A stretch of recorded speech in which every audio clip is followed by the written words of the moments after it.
Kita beralih ke informasi lainnya, pemirsa. Golkar dan Nasdem mengomentari bergulirnya wacana penundaan pemilu 2024. Golkar menyebut semua suara perlu diserap dan ditampung, sementara Nasdem menyebut wacana yang mengundang polemik sebaiknya tidak diperpanjang.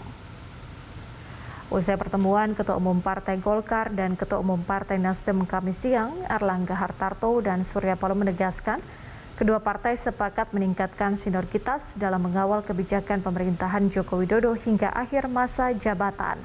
Keduanya juga menanggapi usulan penundaan pemilu 2024 yang disampaikan Ketua Umum PKB Muhaimin Iskandar. Menurut Surya Paloh, Nasdem tak ingin wacana itu mengundang polemik atau masalah ke depan, sebab banyak hal yang perlu menjadi fokus kinerja pemerintah.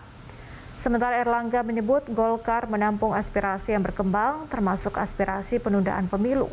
Meski demikian, saat ini pemerintah sedang fokus kepada hal yang lebih berdampak baik pada masyarakat, terutama pemulihan ekonomi serta pengamanan pangan jelang Ramadan.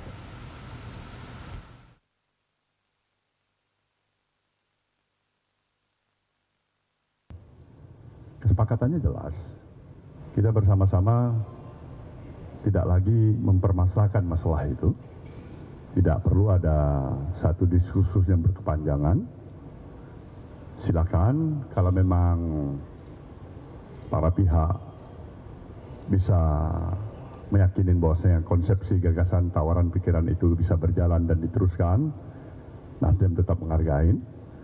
Tapi Nasdem tentunya sama halnya juga macam saudara saya, adik saya dari keluarga besar DPP Golkar, pada dasarnya tidak ada perbedaan antara Nasdem dengan Golkar intinya. Jadi tidak ada polemik lagi untuk masalah itu ke depan.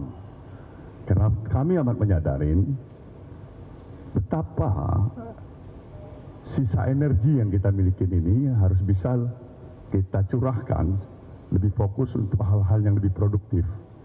Bung Erlangga tadi sudah katakan, jelas kita menghadapi sebuah ancaman resesi baru karena pergolakan yang ada terjadi di dunia internasional. Itu memberikan implikasi kepada kita di dalam negeri.